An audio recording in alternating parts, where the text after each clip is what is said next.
아무리 유명하시더라도 저랑 공부 스타일이 안 맞으면 그냥 안 맞더라고요. 애들 유료회원이면 교수님들을 고를 수 있으니까 과목별로 나만의 드림팀을 만든 느낌? 저랑 꼭 맞는 교수님을 선택할 수 있었던 게 합격 비법이었던 것 같아요.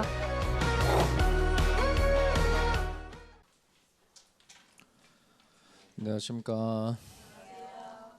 잘 보내셨어요? 여기는 오늘이 기초 강의 마지막이죠.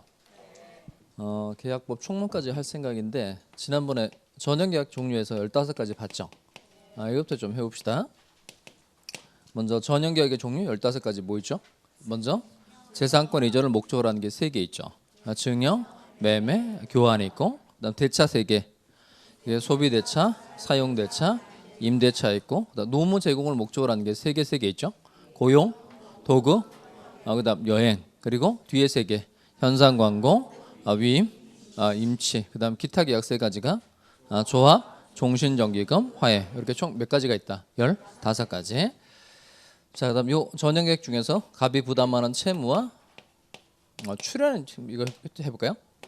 서로 이제 출연했다. 갑도 재산을 내놨고 을도 재산을 내놨다. 그러니까 재산을 내놓거나 노무를 제공하는 걸 출연 이렇게 말합니다. 그럼 서로 출연했다면 무슨 계약이 되는 거죠? 유상계약. 그다음 한쪽에서만 출연했다 그러면 무상계약.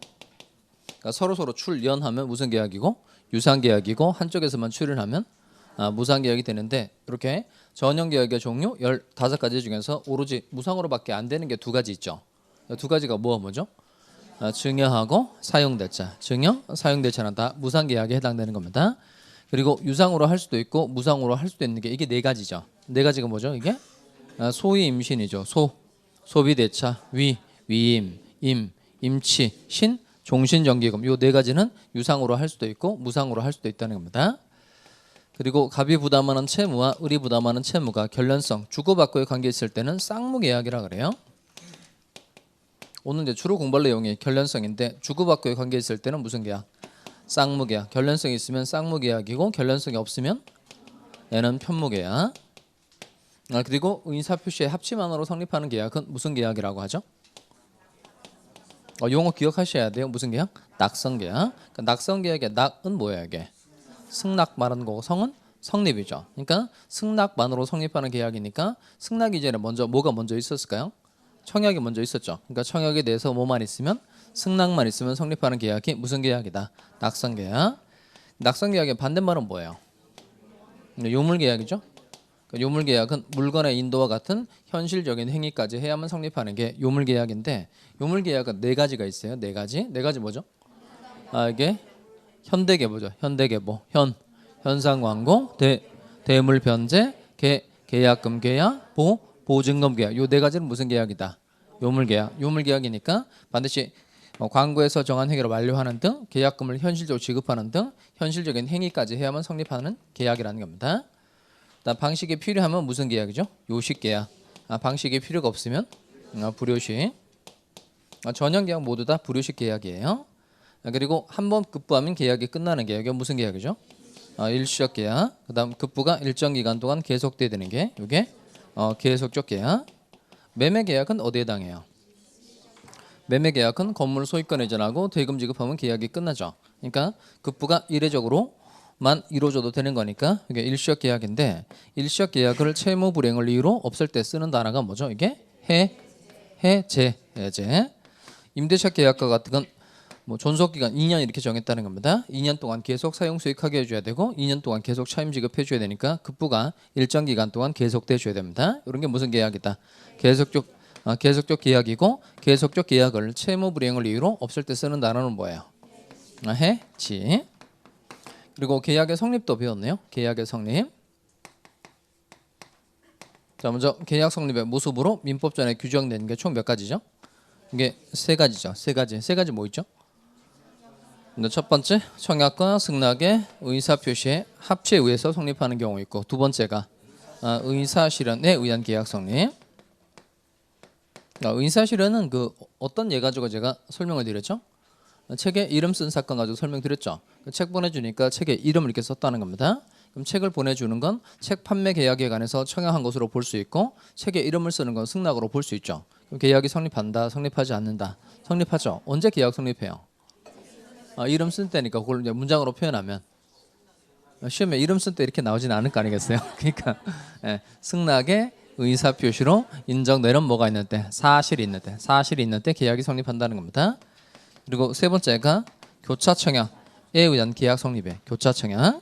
그러니까 교차 청약이니까 이게 1번하고 3번은 다른 게 있어요. 뭐가 다르죠? 1번하고 3번은 다른 게 있는데 뭐가 다르죠? 1번은 갑이 뭐라고 청약을 하고 을이 뭐란 거예요? 승낙을 한 경우고 3번은 갑도 청약을 하고 을도 청약을 한 경우라는 겁니다. 그러면 이때 교차 청약의 경우는 언제 계약이 성립하는 거예요? 양 청약이 상대방에게 도달한 때. 그래서 조문 내용 정확하게 잘 기억하셔야 됩니다. 의사 실현에 의한 계약 성립은 승낙의 의사 표시로 인정되는 뭐가 있는 때, 사실이 있는 때 계약이 성립하는 거고, 교차 청약은 언제 계약이 성립한다. 양 청약이 상대방에게 도달한 때. 그다음 합치는 두 가지로 되어 있죠. 합치에게 먼저 갑이 한 청약의 내용과 을이 한 승낙의 내용이 서로 일치된다. 이게 객관적 합치. 그다음 갑이 을에게 청약을 한 겁니다. 그럼 을이 갑에게 승낙해줘야 계약이 성립하죠. 그게 사람이 일치하는 건 주관적 합치라고 그래요. 자, 먼저 청약부터 해봅시다. 청약은 법률 사실이다, 법률 요건이다. 법률 사실. 매매 계약을 구성하는 계계 사실이니까 법률 사실이에요. 그다음 청약은 특정인에 의하여 행해져야 한다. OX. 일단 잘 들어야 되죠. 청약은 특정인에 의하여 행해져야 한다. 또 헷갈리는 거예요. 다시 청약은 특정인에 의하여 행해져야 한다. OX. O. 이게 X는 이제 뭐 빨리 10분도 안 돼서 써야 되는 거예요. 그다음에 두 번째. 청약은 특정인에 대하여 행해져야 한다. 이름은 X죠. 에 의하여 하고 에 대하여는 다르죠. 그러니까 에 의하여 이건 뭘 말하는 거죠? 청약의 주체 말하는 거고 에 대하여는 청약의 상대방을 말하는 거예요. 그럼 청약의 주체는 어떤 사람이어야 되죠? 특정인. 청약의 상대방은 누구도 되고 특정인도 되고 불특정인도 되니까. 자, 그다음에 이 청약은 언제 효력 발생하는 거예요? 상대방 있는 의사 표시니까 언제 효력 발생하는 거죠? 상대방에게 뭐한테 도달한 때 효력 발생한다는 겁니다. 다만 이 도달하고 난 다음에 함부로 철회하면 안 되죠. 청약을 하고 난 다음에 승낙 기간까지 또는 상당한 기간까지 함부로 철회해서는 안 되는데 이걸 청약의 무슨 역이라고 한다. 구속력. 다시 청약은 함부로 철회할 수 있다 없다. 없다는 겁니다. 계약의 청약은 이를 철회하지 못한다는 거예요. 이걸 청약의 구속력이라고 하는데 구속력을 인정하고 있는 이유가 청약자를 보호하기 위해서다. 상대방을 보호하기 위해서다. 상대방 보호하기 위해서 그런 겁니다. 그다음에 이 청약에는 계약을 성립시킬 수 있는 힘이 있죠. 이걸 네자로 뭐라 그러죠? 승낙, 적격. 다시 청약에는 계약을 성립시켜주는 뭐가 있다? 힘이 있는데 힘을 승낙, 적격이라고 한다는 겁니다. 그러니까 이 힘은 며칠부터 며칠까지 있을까요? 언제부터 언제까지 있는 거죠?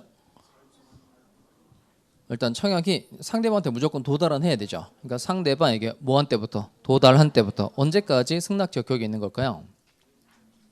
먼저 청약을 할 때 승낙 기간을 정해서 청약할 수 있죠. 그러면 상대방에게 도달한 때부터 승낙 기간까지 승낙 적격이 있는 거예요. 그다음에 승낙 기간을 정하지 않고 청약을 한 경우는 상당한 기간까지. 그러니까 청약이 상대방에게 도달한 때부터 승낙 기간이 있는 경우에는 승낙 기간까지, 승낙 기간이 없는 경우에는 상당한 기간까지 승낙 적격이 존속하게 된다는 겁니다. 그리고 승낙 공부하면 되겠네요. 승낙도 얘도 법률 사실이다, 법률 요건이다. 법률 사실이에요. 법률 사실. 그다음 요 승낙하고 청약이 서로 일치해 줘야 되죠. 근데 요 청약에 대해서 이제 조건을 붙이거나 변경을 가하여 승낙했어요. 이건 어떻게 처리가 돼요? 앞에 거 빠뜨리면 안 되죠. 새로 청약한 것으로 본다. 전에 청약 거절과 동시에 다시 청약에 대하여 무엇을 붙이거나 조건을 붙이거나 변경을 가한 승낙은 어떻게 처리가 된다. 청약 거절과 동시에 여기를 빠뜨리면 안 돼요. 청약 거절과 동시에 새로 청약한 것으로 본다는 겁니다. 그다음 승낙은 반드시 특정의 청약자에 대해서 해줘야 돼요. 그래서 불특정 다수인에 대한 승낙은 있을 수 있다 없다? 없죠. 이게 청약하고 다르죠. 불특정 다수인에 대한 청약은 있을 수 있다 없다? 있죠. 다시 안 듣는 거예요 지금? 느낌으로 찍으면 안 되잖아요. 불특정 다수인에 대한 청약은 있을 수 있다 없다? 이건 있죠. 광고, 자판기 이런 게 있으니까 그다음 불특정 다수인에 대한 승낙은 있을 수 있다 없다. 이건 없고 읽을 때 청약인지 승낙인지 잘 읽으셔야 됩니다. 자 그리고 청약과 승낙의 의사 표시가 합치가 되면 계약이 성립하죠. 자 근데 먼저 대화자 간에는 언제 계약이 성립하는 거예요? 대화자 간의 계약 성립은 그냥 승낙의 의사 표시가 도달한 때죠. 그러니까 청약도 도달하고 승낙도 도달하면 계약이 성립하는 겁니다. 그다음에 격지자 이거 중요했었죠? 격지자. 격지자 간의 계약은 승낙의 통지를 뭐한 때? 발송한 때 성립한다는 겁니다. 다시 격지자 간의 계약은 승낙의 통지를 뭐한 때? 발송한 때 성립한다는 겁니다. 그래서 지난 시간에 배웠던 사례 다시 한번 보겠어요. 그 사람 건물 가지고 있고 건물을 을한테 1억 원에 팔겠다라는 편지를 1월 1일 날 보냈고 이 편지가 1월 3일 날 을에게 도달한 겁니다. 그리고 승낙 기간은 1월 20일까지로 정했어요. 이렇게 승낙 기간을 정해서 청약을 했다는 겁니다. 그다음 을도 좋다 1억 원에 사겠다는 편지를 그래서 1월 10일 날 보냈고 이 편지가 1월 12일 날 갑에게 도달한 거예요. 먼저 승낙 기간은 며칠이죠? 승낙 기간은 1월 20일이고 그다음 승낙을 보낸 건 1월 10일이고 승낙이 갑에게 도달한 게 1월 12일이죠. 그러니까 승낙 기간 내에 승낙의 의사 표시가 제때 갑에게 도달했으니까 당연히 계약이 성립한다, 성립하지 않는다. 성립하죠. 그 계약이 성립하는 건 맞는데 계약이 성립하는 날짜는 며칠이 되는 거예요? 1월 10일이 되죠. 그 왜 1월 10일이 되죠? 이 사람들은 편지니까 의사 표시를 주고받는데 시간이 걸리죠. 이런 사람들이 뭐가 되는 거죠? 격지자. 그다음 꼭 531조 조문 꼭 잘 외우고 있어야 됩니다. 격지자 간의 계약은 승낙의 통지를 뭐한 때? 발송한 때 성립한다. 다시 격지자 간의 계약은 승낙의 통지를 뭐한 때? 발송한 때 성립한다는 거예요. 며칠 날 계약이 성립하는 거예요? 1월 10일.